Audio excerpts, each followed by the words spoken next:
It's okay. Good evening, students. Good evening sir. So कल हम लोग जो है चर्चा कर रहे थे प्रथम विश्व युद्ध के बारे में। Yes sir. तो हमने प्रथम विश्व युद्ध का इंट्रोडक्शन दिया था कि भाई प्रथम विश्व युद्ध किन परिस्थितियों में कैसे हुआ। तो सबसे पहले हम एक बार वहीं से शुरुआत करेंगे प्रथम विश्व युद्ध, फिर इसके बाद सीधे कारण पर आएंगे। पहले हम ब्रीफ इंट्रोड्यूस कर दें, जरा ब्रीफ इंट्रोडक्शन दे दें कि कल हमने क्या बताया था आप लोगों को, इसके बाद हम फिर इस पर आ जाएंगे। राइट। Yes sir. तो हम सबसे पहले यहाँ पे शुरुआत करते हैं कि भाई उस समय के तत्कालिक कारण क्या थे, प्रथम विश्व युद्ध क्यों हुआ, इस पर आज हम चर्चा करने वाले हैं। तो तत्कालिक कारण को देखा जाए तो ऑस्ट्रिया हंगरी के राजकुमार means prince and Mrs prince means couple means राजकुमार और उनकी पत्नी की सर्बिया के नागरिक के द्वारा हत्या कर दी गई। सर्बिया के नागरिक के द्वारा जब हत्या कर दी गई तो अब देखिए ऑस्ट्रिया हंगरी के राजकुमार कौन थे? Archduke Franz Ferdinand, right. Yes, और sir. उनकी पत्नी की हत्या कर दी गई थी, राइट। Yes. और कोइंसिडेंटली जो मर्डरर था वो कहाँ का था? सर्बिया का नागरिक था। Yes, और सर्बिया का नागरिक में एक यहाँ पर ऑर्गेनाइजेशन थी ब्लैक हैंड नाम की। इस ब्लैक हैंड नामक ऑर्गेनाइजेशन का वो मेंबर, राइट। और ये प्रिंस कपल जो है कहाँ का था? प्रिंस कपल था ऑस्ट्रिया हंगरी का, ठीक है। Yes sir. ऑस्ट्रिया हंगरी के राजकुमार और उनकी पत्नी की जब हत्या हो गई, कहां पर हुई थी? बोस्निया में। ये कहां पर गए हुए थे? बोस्निया, ठीक है। Yes sir. बोस्निया की कैपिटल थी क्या? साराजेवो।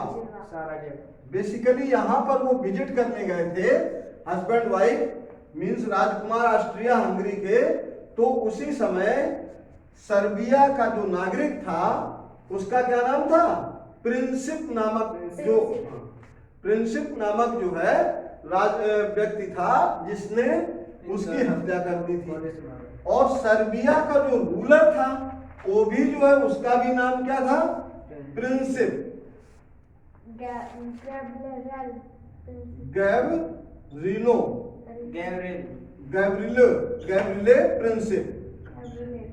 गैब्रिले प्रिंसिप, ये यहाँ का शासक, राइट सर। तो गैब्रिले प्रिंसिप यहाँ के जो है सर्बिया के शासक थे। तो बेसिकली जो डिस्प्यूट था वो किसके बीच था? केवल दो देशों के बीच था। किसके बीच? ऑस्ट्रिया हंगरी और सर्बिया के बीच। जो इसके जो है राजकुमार की हत्या हुई थी, प्रिंस की, ये हत्या हुई थी कब? 28 जून 1914, राइट। तो तत्कालिक कारण तो केवल यही बन रहा था कि ऑस्ट्रिया हंगरी के राजकुमार और उसकी पत्नी की हत्या नहीं होती तो ऑस्ट्रिया हंगरी और सर्बिया के बीच युद्ध की स्थिति नहीं बनती। लेकिन उसमें भी ऑस्ट्रिया हंगरी ने सर्बिया से सिर्फ उसका स्टैंड क्लियर करने के लिए बोला था कि भाई आपके नागरिक ने या आपके यहाँ जो एक ऑर्गेनाइजेशन है ब्लैक हैंड नामक ऑर्गेनाइजेशन है, उस ऑर्गेनाइजेशन के मेंबर्स ने हमारे राजकुमार की हत्या किया। आप अपना स्टैंड क्लियर कीजिए, उसे गिरफ्तार कीजिए और मेरे सामने पेश कीजिए। Is that clear? Because of that was the culprit of Austria Hungary. वो ऑस्ट्रिया हंगरी के लिए दोषी था। क्लियर? भाई राजकुमार, किसी राजकुमार या राजा की हत्या में विश्व युद्ध थोड़ी हो जाया करता है। राजा या राजकुमार की हत्या हो जाने से विश्व युद्ध की स्थिति नहीं बनती। स्थिति तो बन सकती है कि घरेलू कलह हो सकती है, लेकिन वो कब? जैसे हमारे देश में देखा जाए तो महात्मा गांधी को गोली से मारा गया, लेकिन महात्मा गांधी को गोली मारने वाला हमारे देश का अपना नागरिक था, राइट। इसलिए किसी दूसरे देश से युद्ध की स्थिति तो बनने का सवाल ही नहीं उठता है। लेकिन हाँ, हमारे देश में गृह युद्ध जैसी स्थितियां जरूर उत्पन्न हुई होंगी, राइट। फिर इंदिरा गांधी को भी गोलियों से मारा गया। उस समय भी जो है सिख और हिंदू या अन्य समुदाय के बीच दंगा फसाद रहा, राइट। हमारे देश में ही देश के प्रधानमंत्री राजीव गांधी को बम से उड़ा दिया गया, तब भी जो है विश्व युद्ध नहीं हुआ। रीजन बिहाइंड इन सबको मारने वाला वो हमारे ही देश के लोग थे, क्लियर। Yes sir. लेकिन यहाँ पर स्थिति क्या थी, दो कंट्रीज के बीच में डर है। दो कंट्रीज के बीच का इशूज था। तो यहाँ पर जब इसने कहा कि अपना स्टैंड क्लियर करें, सर्बिया अपना स्टैंड क्लियर करे, कई बार इसने वार्निंग दी, लेकिन कई बार की वार्निंग के बाद भी जब सर्बिया अपना स्टैंड नहीं क्लियर कर रहा था तो उसी बीच जर्मनी आ गया। जर्मनी आ गया इसके साथ कि तुम इस पर क्या करो, अटैक करो। अब जर्मनी के आते ही इसकी ताकत 2 गुना बढ़ गई। जैसे ही इसकी ताकत 2 गुना बढ़ गई, इसने कहा कि बेटा अब तो हम तुम पर हमला कर ही देंगे, यस सर। राइट। लेकिन जैसे ही जर्मनी यहां पर आया, वैसे ही इस तरफ जो है भाई साहब रूस आ गए। रूस ने कहा I am with you. Germany से, सॉरी सर्बिया से सबसे पहले कि I am standing with you, मैं तुम्हारे साथ खड़ा हूं। और इधर इनको जैसे ही जर्मनी ने वार्निंग दी, ये जर्मनी स्टॉप, जहां हो वहीं खड़े हो जाओ, ठीक है। If you are going to attack on Serbia then you will get me in front of you.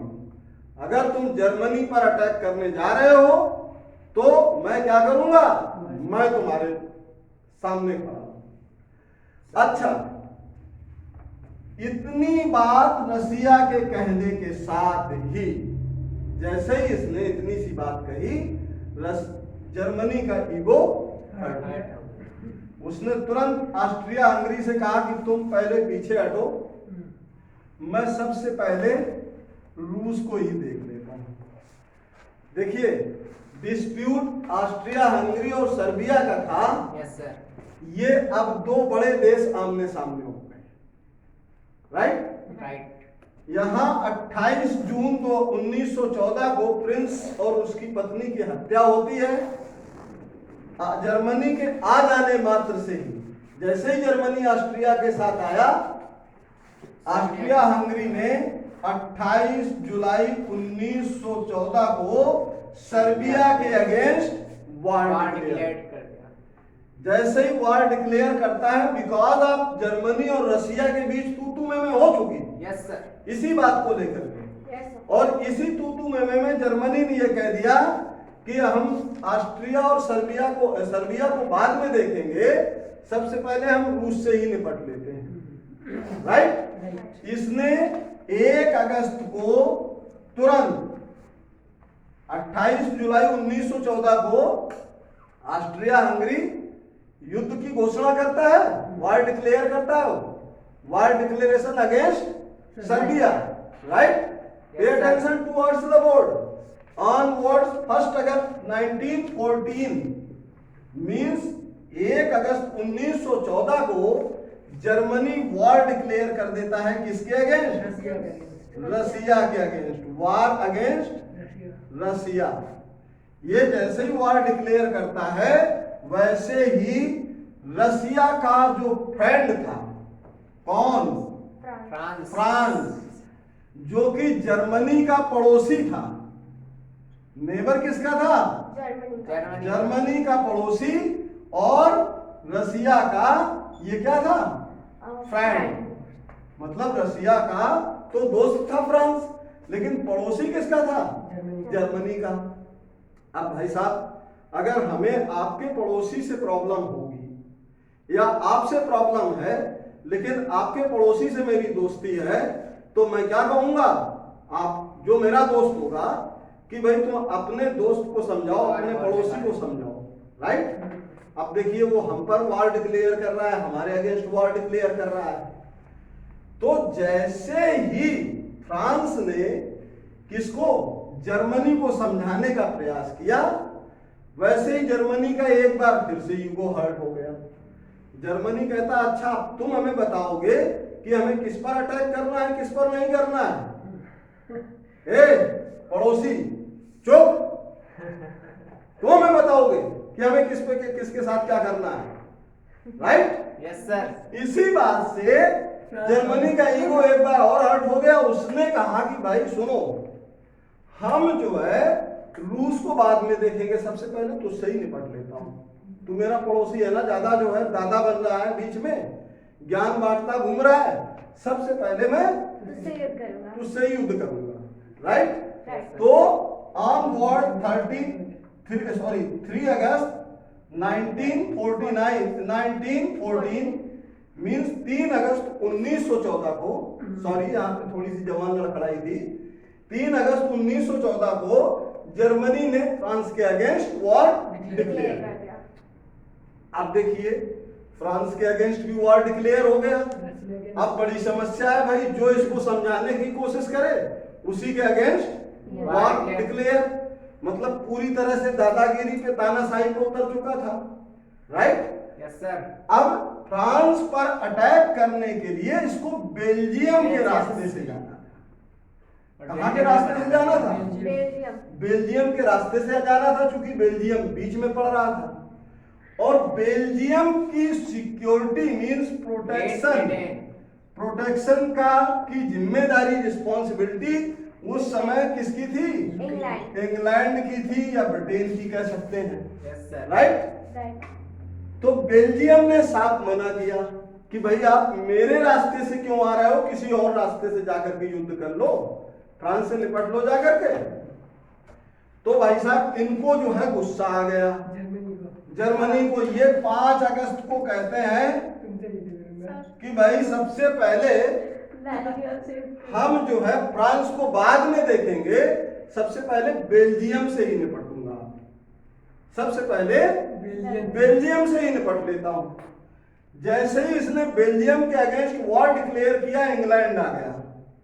England कहने लगा, ये जर्मनी तुम ज्यादा दादागिरी मत दिखाओ, अगर बेल्जियम की तरफ आंख भी उठा करके देख ली तो समझ लेना कि तुमने इंग्लैंड के विरुद्ध आंख उठा के देखी है, ठीक है? क्योंकि उस समय बेल्जियम की सुरक्षा की जिम्मेदारी किसकी थी? इंग्लैंड की थी। तो इंग्लैंड ने कहा कि अगर तुमने बेल्जियम की तरफ देखा, अगर तुमने बेल्जियम की तरफ देखा तो ये मान लीजिए कि आपने सीधे सीधे इंग्लैंड को चैलेंज किया है और मैं तुम्हारे सामने आऊंगा। भाई साहब ये वाली बात कहते ही जर्मनी का एक बार फिर से ईगो हर्ट हुआ, उसे फिर से गुस्सा आया। उसने कहा 8 अगस्त को कि हम सबको से बाद में निपटेंगे, सबसे पहले इंग्लैंड की ये औकात दिखाते, ये ज्यादा बड़ा दादा बन रहा है, राइट? कुल मिलाकर के इस युद्ध में देखिए, एक छोटी सी लड़ाई जो 2 इंडिपेंडेंट स्टेट के बीच थी, ठीक है? जो 2 इंडिपेंडेंट स्टेट के बीच थी, ऑस्ट्रिया हंगरी और सर्बिया के बीच, इस तरफ जर्मनी के आ जाने से, इस तरफ रूस के आ जाने से एक एक करके कई देश इस आग में कूद गए। और कुल मिलाकर के इस विश्व युद्ध में 37 कंट्रीज जो है इस विश्व युद्ध में कूद गई, राइट?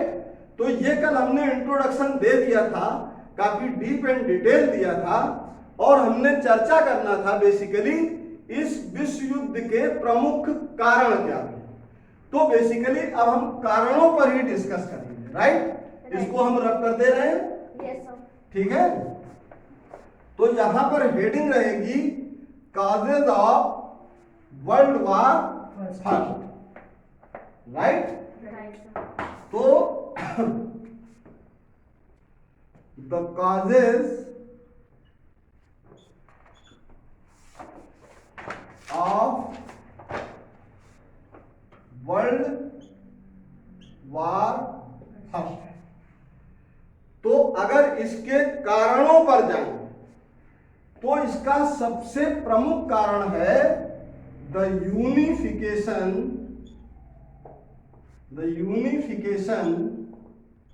ऑफ जर्मनी, जो कि कब हुआ था? 1871 में, जिसको हिंदी में कहेंगे जर्मनी का एकीकरण। इसको हिंदी में क्या कहेंगे? जर्मनी का एकीकरण।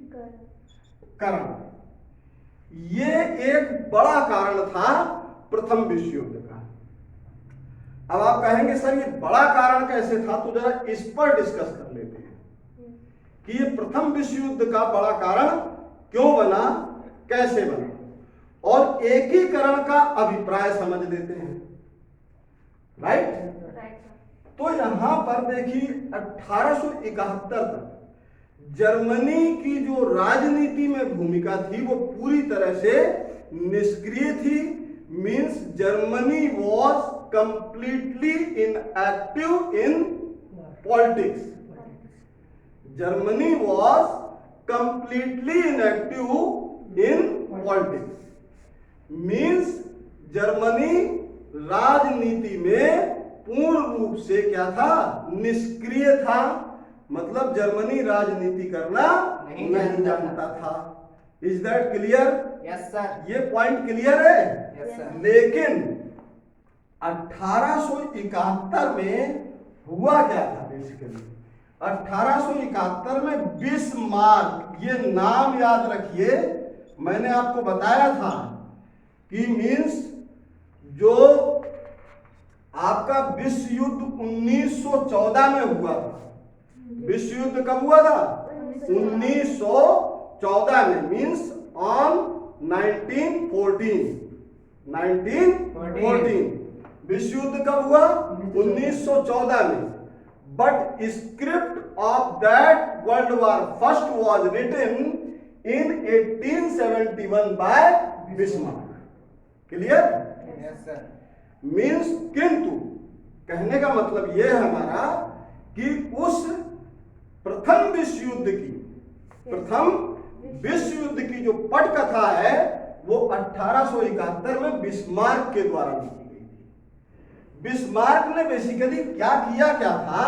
बिस्मार्क ने जर्मनी का यूनिफिकेशन कर दिया था, अर्थात जर्मनी का एकीकरण कर दिया था।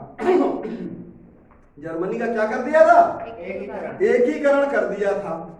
और जैसे ही जर्मनी का एकीकरण हुआ, जर्मनी क्या हो गया? राजनीति में सक्रिय हो गया। जर्मनी का जैसे ही एकीकरण हुआ तो after the unification of Germany means Germany was active in politics. After 1871 के बाद जैसे ही जर्मनी का एकीकरण हुआ, जर्मनी जो है राजनीति में सक्रिय हो गया। देखिए कहां तो राजनीति जानता नहीं था, कहां राजनीति में पूर्णतः निष्क्रिय था, और अब इसको क्या आ गई? राजनीति करना आ गई। और एकीकरण की जब बात करते हैं तो बेसिकली एकीकरण का मतलब क्या होता है? When the people of common ideology or same ideology, जब एक ही विचारधारा के लोग, जब एक ही जाति के लोग, एक ही समुदाय के लोग, एक ही धर्म के लोग, एक ही विचारधारा के लोग जब एकत्र हो जाते हैं तो उसे क्या कहते हैं? एकीकरण कहते हैं, यूनिफिकेशन कहते हैं। Is that clear? मीन्स उस समय जर्मनी ने एक धर्म विशेष, जाति विशेष, समुदाय विशेष, वर्ग विशेष एकजुट कर लिया था। राइट? किसको कर लिया था? एकजुट कर लिया था। और जैसे ही एकजुट हुआ तो जर्मनी का क्या हो गया? एकीकरण। क्लियर? और एकीकरण का इंपैक्ट क्या हुआ? बेसिकली जैसे ही एकीकरण का हुआ तो इसका इंपैक्ट क्या आया? इंपैक्ट आया राइज ऑफ नेशनलिज्म, राष्ट्रवाद हो गया। राइज ऑफ नेशनलिज्म, राष्ट्रवाद का उदय। ठीक है? राष्ट्रवाद का उदय। मैं 1 मिनट के लिए इसको जरा स्टॉप दीजिए, मैं पानी पीऊंगा। यस, तो क्या हुआ? राष्ट्रवाद का उदय। एकीकरण होते के साथ ही इनमें क्या आ गई? राष्ट्रवाद की भावना पनप गई। अच्छी बात है, राष्ट्रवाद की भावना तो हर किसी में होना चाहिए। और हमारे हिंदी के एक बहुत अच्छे कवि ने कहा है कि जो भरा नहीं है भावों से बहती जिसमें रसधार नहीं, वो हृदय नहीं है पत्थर है जिसमें स्वदेश का प्यार नहीं। मीन्स वो व्यक्ति नहीं है जिसमें अपने देश के प्रति, स्वदेश का मतलब क्या है? अपने देश के प्रति प्यार, स्वयं का देश। राइट। राष्ट्रवाद की भावना तो हर नागरिक के अंदर होनी चाहिए, लेकिन यहां पर जो राष्ट्रवाद की भावना थी, वो राष्ट्रवाद की भावना अग्रेशन लेवल पर थी। अग्रेशन लेवल क्या कह सकते हैं? अग्रेशन लेवल का मतलब समझते हैं? मतलब लेवल भी छोटा मोटा नहीं था, उग्र स्तर की राष्ट्रवाद की भावना। और देखिए, किसी भी चीज की अधिकता, कबीरदास जी ने कहा है, अति की भली न बोलना, अति की भली न चूप, अति की भली न बरसना, अति की भली न धूप। कहने का अभिप्राय उनका यह है कि किसी भी चीज की अति नहीं होनी चाहिए। अगर अति हो जाती है तो अति अपराध भी बन जाता है कभी कभी। तो यहां पर जो राष्ट्रवाद की भावना थी, वो उसका लेवल क्या था? अग्रेशन था। मतलब उग्रवाद की भावना हो गई एक तरह से। राष्ट्रवाद की भावना में उग्रवाद शामिल हो गया। इस हद तक लोग राष्ट्र प्रेम में डूब गए कि कहो तो अभी गोली मार दूं जर्मनी को, कहो तो अभी गोली मार, सॉरी जर्मनी के लोग तो थे ही ये, कहो तो अभी जो है फ्रांस को उड़ा दूं, कहो तो अभी उस वहां के राष्ट्रपति को मार दूं। मतलब मरने मारने के लेवल पर राष्ट्रवाद की भावना का उदय हो गया, जो कि विश्व युद्ध का एक कारण है। राइट। दूसरी, जैसे ही मतलब देखिए ये कारण है, हम इन पर कारणों पर चर्चा कर रहे हैं। और तीसरा बड़ा कारण, अगर हम तीसरे बड़े कारण पे बात करें तो अलायंसेस होने लगे। अलायंसेस का मतलब क्या हो गया? Formation of alliances. इसको हेडिंग में डालेंगे, फॉर्मेशन ऑफ अलायंसेस, मतलब गुटों का निर्माण। अलायंसेस का मतलब क्या है? गुटों का निर्माण, अर्थात संगठनों का निर्माण। गुटबाजी तो समझते हैं ना कि भाई एक ऑर्गेनाइजेशन बन गया, राइट। तो फॉर्मेशन ऑफ अलायंसेस का मतलब गुटों का निर्माण होने लगा, जिसमें आपके, इसको मिटा दें ऊपर से। Yes sir.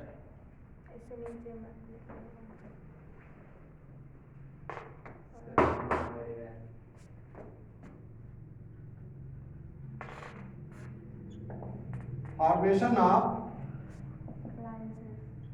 अलायंसेस, गुटों का निर्माण,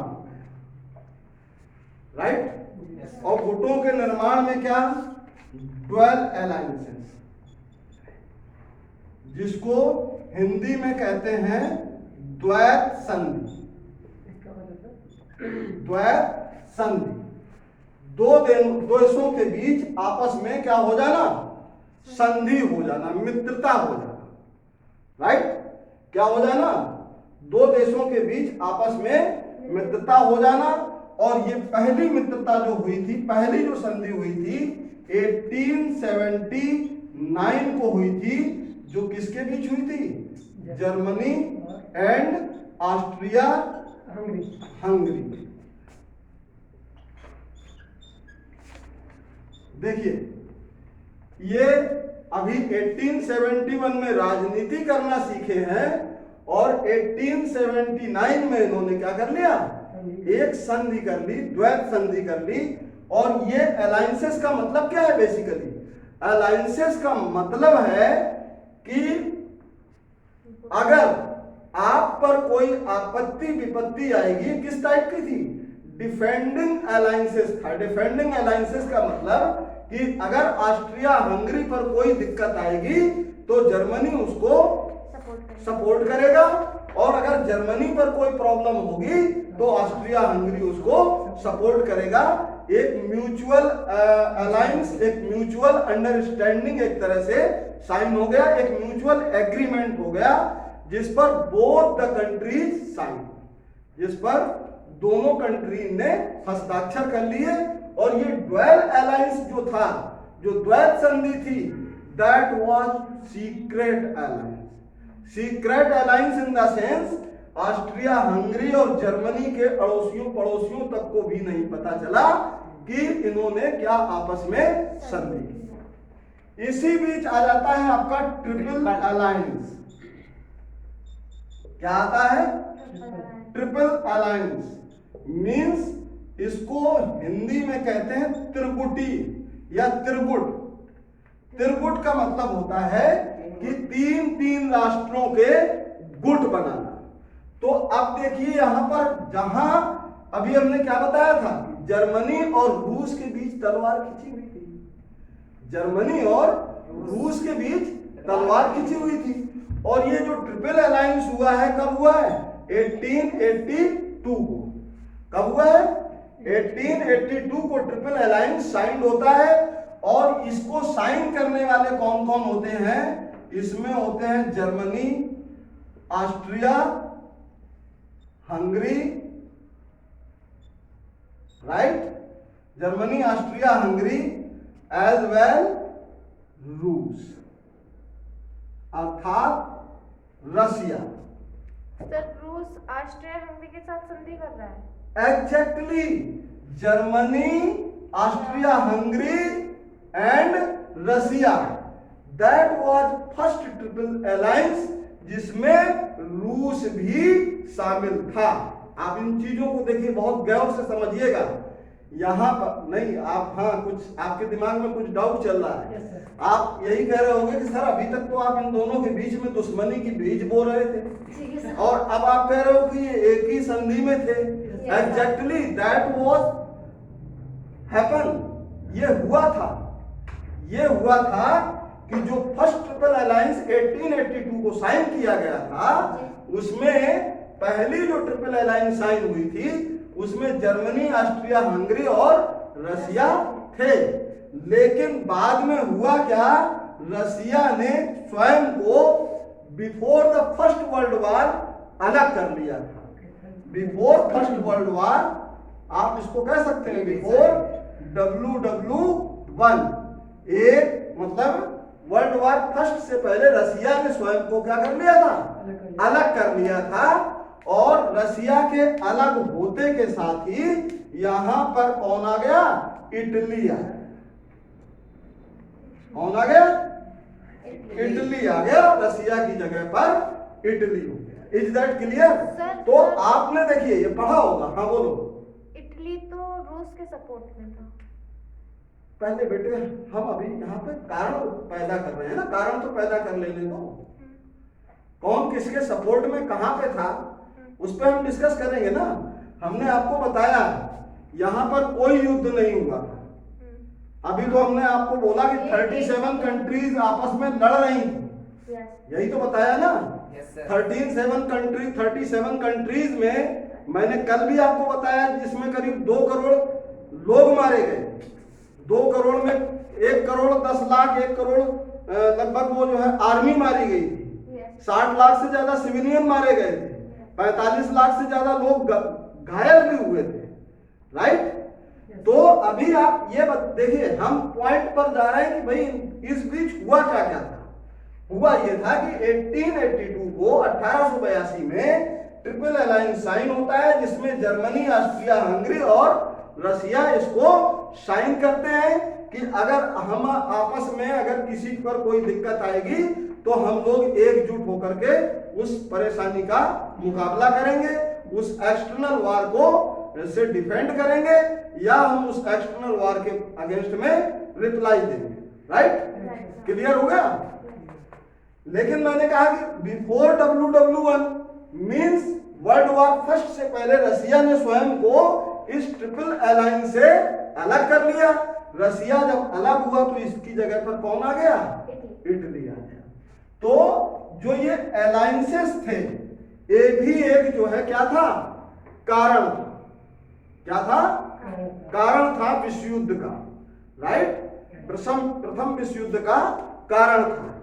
हमने आपको ये बोला है कि हम इसको 3 लेक्चर में 3 पार्ट में वर्ल्ड वॉर फर्स्ट को खत्म करेंगे, जिसमें हमारा 1 लेक्चर हो चुका है, सेकंड चल रहा है और 3rd लेक्चर मैं कल की डेट में लूंगा। आपको वर्ल्ड वॉर 1 की 3 लेक्चर में पूरा वर्ल्ड वॉर क्लियर हो जाएगा। क्लियर? तो अभी यहाँ पे जो हम जितना एथिक्स देते जा रहे हैं उसको आप लोग नोट डाउन करते जाएं। हाँ Kajal, pay attention towards the board and listen to me carefully, right. Don't pay attention here and there, इधर उधर मत देखो, सिर्फ मुझे देखते रहो। वर्ल्ड वॉर आपके दिमाग में डाल दूंगा, पूरा वर्ल्ड वॉर डाल दूंगा, राइट। क्लियर हो रहा है? That's good. इसको रब कर दें, यहां तक इरेज कर दें। तो ट्रिपल अलायंसेस, ड्वेल अलायंसेस भी इसके क्या थे? रीजन थे। अच्छा, दूसरी एक और कारण था इंपीरियलिज्म। इंपीरियलिज्म मतलब इसका क्या है? विस्तारवादी नीति। विस्तारवादी नीति का मतलब क्या था?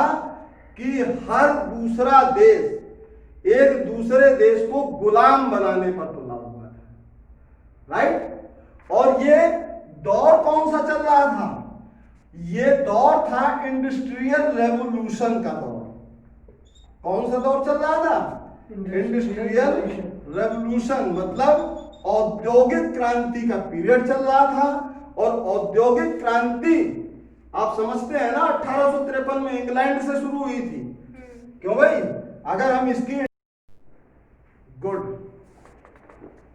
तो यहां पर देखिए विस्तारवादी नीति, हर देश एक दूसरे देश को अपना गुलाम बनाना चाहता था और लगभग दुनिया भर के तमाम देश किसी न किसी के गुलाम थे। तो अब बेसिकली हमने यहां पे बताया कि इंपीरियलिज्म इसका एक कारण था, विस्तारवादी नीति इसका एक कारण थी। जस्ट सपोज अगर उस समय औद्योगिक क्रांति का दौर चल रहा था, तो औद्योगिक क्रांति मींस इंडस्ट्रियल रेवोल्यूशंस के पीरियड में जस्ट सपोज अगर कोई देश उद्योग का विकास कर रहा है, तो उद्योग का विकास करने के लिए चंद्रकांत हमें किन चीजों की जरूरत होती है? अगर हम कोई इंडस्ट्री सेटअप करेंगे तो हमें क्या चाहिए? सबसे पहले रॉ मटेरियल चाहिए कि नहीं चाहिए? क्यों भाई? Yes sir. और रॉ मटेरियल, चलो मान लीजिए हमारे पास एक जगह है, हम जहां पर हैं, यहाँ अगर हम यहीं पर ले लें कि हमारे पास एक बहुत बड़ा सेटअप है, बहुत बड़ी जगह है, यहाँ पर हमने एक छोटी सी फैक्ट्री बना दी और हमको रॉ मटेरियल भी मिल गया और हमने अपना कुछ ना कुछ मैन्युफैक्चर भी कर लिया, प्रोड्यूस कर लिया, उससे कुछ बना लिया।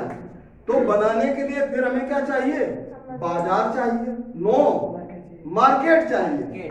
इसके बाद हमें इंडस्ट्रियल रेवोल्यूशंस में क्या चल रहा था कि एक तो raw material then market.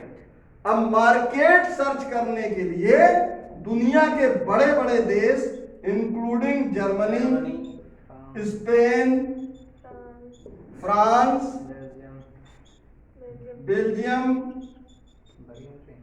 England, Poland, ये सारे के सारे देश जो है क्या कर रहे थे? मार्केट सर्च कर रहे थे। और मार्केट सर्च करने के लिए तो अगर ये जब एशिया कॉन्टिनेंट में आए तो पूरे यूरोप में, एशिया कॉन्टिनेंट में और यूरोपीय कॉन्टिनेंट में इनको क्या मिला? एशिया कॉन्टिनेंट में इनको मिल गया अफ्रीका, राइट? अफ्रीका तो खुद एक कॉन्टिनेंट है। एग्जैक्टली, तभी तो मैं कह रहा हूं एशिया और Africa continent. Yes sir. Sorry Asia and Africa continent इनको जो है खाली मिल गए। Yes sir. और एशिया के तो अब देखा जाए तो एशिया महाद्वीप के अंदर अब तो बहुत सारे देशों में काफी सुधार हो गया है, यस सर। लेकिन अफ्रीका के देखी जाए तो अफ्रीका की स्थिति आज भी बहुत ज्यादा खराब है। अफ्रीका के लोग आज भी बहुत ज्यादा पुअर है, राइट। Yes sir. तो ये सब दौर था कि ये लोग जो है इंपीरियलिज्म पॉलिसी को कि सब एक दूसरे के उपनिवेशवाद को बनाने की कोशिश कर रहे थे कि भाई हम इसको उपनिवेश बना ले अपना, इसको हम अपनी उपनिवेश इन द सेंस कॉलोनी बनाना। जैसे अंग्रेजों ने भारत को अपनी कॉलोनी बना रखा था। और कॉलोनियलिज्म की जो पॉलिसी है, जो आइडियोलॉजी ऑफ कॉलोनियलिज्म है, जो उपनिवेशवाद की आइडियोलॉजी है, विचारधारा है, वो basically that is based on the exploitation. वो पूरी तरह से शोषण पर आधारित है। मतलब समझ में आया? किस पर आधारित है? शोषण पर आधारित है। उपनिवेशवाद की विचारधारा शोषण पर आधारित है। तो वैसी स्थिति में जर्मनी भी भाई साहब अपने लिए क्या ढूंढ रहा था? मार्केट ढूंढ रहा था। और मार्केट ढूंढने के लिए इसके पास जब लोगों ने कहा कि भाई आप अपनी शक्तियां बढ़ा रहे हो तो क्या करोगे? मार्केट। तो जर्मनी का जानते, पे अटेंशन टुवर्ड्स मी, जर्मनी का क्या प्रिंसिपल था? जर्मनी ने कहा कि मार्केट नहीं है तो क्या हुआ? मार्केट पैदा कर दूंगा। मार्केट पैदा कैसे होगी भाई साहब? उसने कहा मार्केट कैसे पैदा होगी? मार्केट हम छीन लेंगे। छीन लेंगे मतलब बाजार छीन लेंगे, कब्जा करेंगे। हाँ। और बाजार छीनने के लिए हमें क्या करना पड़ेगा? दूसरे के बाजार पर कब्जा करना पड़ेगा। जैसे कि अगर हम बात करें इंडिया की, तो इंडिया में पहले पोर्टुगीज आए, डच आए, और सबसे ज्यादा शासन जो है भारत पर अंग्रेजों ने किया। तो अगर हम इंडिया की बात करें तो दैन टाइम, उन तत्कालीन तात्कालिक परिस्थितियों में ये भारत जो है इंग्लैंड का एक बाजार ही तो था। Yes sir. भारत क्या था? इंग्लैंड का एक बाजार ही तो था। अब जर्मनी ने कहा कि हम तो इंग्लैंड से भी भारत को छीन लेंगे, उससे फ्रांस से उसका मार्केट छीन लेंगे, जापान से मार्केट छीन लेंगे। तो मार्केट छीनने की बात आई तो इट मींस इंपीरियलिज्म मींस विस्तारवादी नीति भी एक प्रथम विश्व युद्ध का कारण थी। तो ये जो है कारण सब 1871 से ही शुरू हो गए थे। बस था क्या? धीरे धीरे ये बारूद बढ़ता रहा और ये मतलब जर्मनी इतना वो हो गया कि इसने अपने आप को शक्तिशाली बनाने का प्रयास करना शुरू कर दिया। अब शक्तिशाली बनाने के लिए इसने खुद को क्या किया? अपनी सैन्य शक्ति बढ़ाना शुरू किया। क्या बढ़ाना शुरू किया? सैन्य शक्ति मीन्स मिलिट्रिज्म,